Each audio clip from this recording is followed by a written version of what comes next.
चलो welcome to the UPSC कट्टा by the brain trainer. Previously मैंने क्या कवर किया है, एनसीईआरटी, ये मेरा इनिशिएटिव है NCERT champion, how to read NCERTs. So previously मैंने कवर किया है NCERT list for history, NCERT list for geography, for polity. Now I am covering the NCERT list for economy.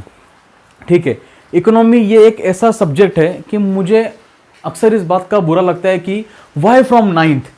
Economy is the subject जो 6-7 से चालू होना चाहिए था, 6 से तो मिनिमम चालू होना चाहिए था। अगर 6 से पॉलिटी है या फिर उससे पहले ही अगर 6 से हमें मैथ सिखाया जाता है, पॉलिटी सिखाई जाती है, हिस्ट्री सिखाई जाती है, देन वाई नॉट इकोनॉमी।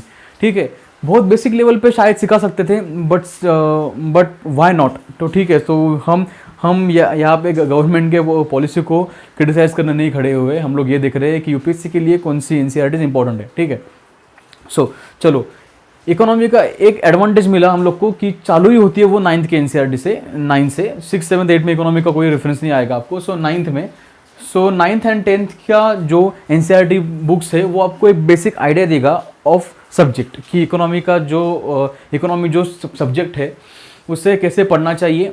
कैसे पढ़ना नहीं चाहिए मतलब उसमें एग्जैक्टली होता क्या है, ये एक बेसिक आइडिया आपको वो बुक्स दे देंगे। एंड उसके बाद आएगा 11th का इकोनॉमी। आप देख सकते हो यहाँ पे मैंने उसको 4 स्टार किए। देखो यहाँ पे मैंने 4 स्टार किए उसको। क्यों? 11th का economy book is very very very important for mains perspective. It is fully loaded book. क्यों, ऐसा क्यों कह रहा हूँ? उसमें एक तो वो बहुत बल्कि बुक है। 12th का जो मैक्रो इकोनॉमिक्स का बुक है that is small compare to 11th का इकोनॉमी का बुक। ऐसा क्यों? क्योंकि 11th का इकोनॉमी का book is fully loaded with history of Indian economy. Indian economy का बैकग्राउंड क्या है, इंडियन इकोनॉमी को हम लोग ने कैसे अचीव किया है, फिर कौन से टाइप का इकोनॉमी है, 5 ईयर प्लान्स के बारे में बताया गया है। ऐसा बहुत सारा डेटा है उसमें। आपको वो एनसीईआरटी पढ़नी ही पढ़नी है 11th की Indian economy. When it comes to 12th में अगर आपका फोकस स्पेसिफिकली अगर सिविल सर्विसेज एग्जामिनेशन ही है तो आप माइक्रो को स्किप कर सकते हो। मैं तो बोलूँगा अगर आप सिविल सर्विसेज की अगर पढ़ाई कर रहे हो तो इस बुक को खरीदने की भी आपको ज़रूरत नहीं है।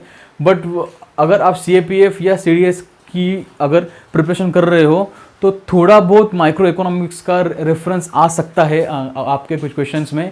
दो we are discussing specifically about civil services, so micro का रेफरेंस सिविल सर्विसेज में बिल्कुल नहीं है। शायद इसके आगे आ भी सकता है, यूपीएससी का कुछ अता पता नहीं है।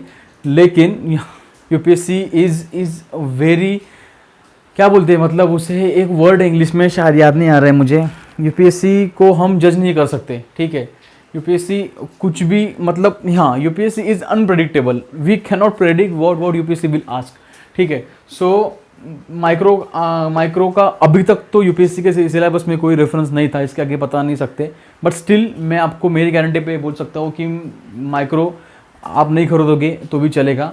मैक्रो का जो कॉन्सेप्चुअल पार्ट है बहुत इंपॉर्टेंट है। मैक्रो का बुक पढ़ने के टाइम पे आपको लगेगा कि उसमें बहुत सारा जो स्टफ़ है वो अननेसेसरी है, जैसे कि उसमें वो फॉर्मूलाज है या फिर अलग अलग थोड़ा सा मैक्रो इकोनॉमी में थोड़ा वो लोग घुस गए हैं। यस, क्योंकि that is the book which is not written for UPSC, it is written for 12th standard. ठीक है, सो आपको थोड़ा सा अंदाज़ा आ जाएगा जब भी आप प्रीवियस ईयर के क्वेश्चन पेपर्स चेक करोगे, थोड़ा सा सिलेबस पढ़ोगे, थोड़ा सा आपको एक अंदाज़ा आ जाएगा कि एग्ज़ाम के लिए क्या इंपॉर्टेंट है। सो आप मैक्रो को सिलेक्टिवली पढ़ो, पूरा का पूरा बुक पढ़ना चाहिए ऐसा भी इंपॉर्टेंट नहीं है। सिलेक्टिवली पढ़ो, कॉन्सेप्ट वाइज पढ़ो।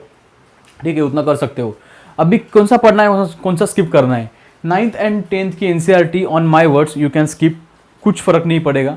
आप 9th एंड 10th की एनसीईआरटी नहीं भी पढ़ोगे, 10th की एनसीईआरटी से आपको थोड़ा बहुत तो मतलब कम से कम जिस पढ़ोगे तो भी फ़ायदा हो जाएगा। 9th के एनसीईआरटी से आपको शायद कुछ भी ना मिले।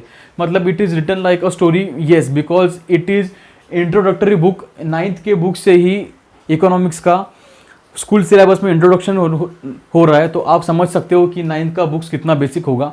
सो 9th का बुक्स अगर स्किप कर रहे हो कोई प्रॉब्लम नहीं होगा। 10th का भी स्किप कर सकते हो, प्रॉब्लम नहीं होगा। लेकिन when it come to 11th पढ़ना है, 12th का माइक्रो नहीं पढ़ोगे चलेगा, उसका पढ़ के भी आपको कुछ यूज़ नहीं है, वेस्ट ऑफ टाइम है, मत पढ़ो। ट्वेल्थ का जो मैक्रो है पढ़ना ही पढ़ना है, बट सिलेक्टिवली। उसके कॉन्सेप्ट्स बहुत अच्छे हैं।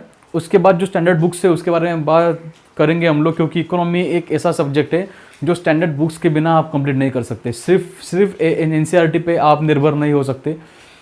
You cannot be just write the exam by reading NCERTs when it comes to economy. Economy में न्यूज़पेपर का, स्टैंडर्ड बुक्स का बहुत बड़ा रोल है। उसके बारे में हम लोग बात करेंगे आगे जाके। तब तक के लिए thank you. Just like my channel the brain trainer and support me bye supporting my initiative UPSC कट्टा। ठीक है, इसके बाद क्या बात करेंगे कि एनवायरनमेंट के लिए कौन सी एनसीईआरटीज़ है। उसके बाद बचती है science and tech, and then current affairs के लिए क्या स्ट्रेटेजी होनी चाहिए, करंट अफेयर्स कैसे पढ़ने चाहिए, वो सब तो देखते रहेंगे। बट तब तक के लिए this is Aniket Jadhav signing of.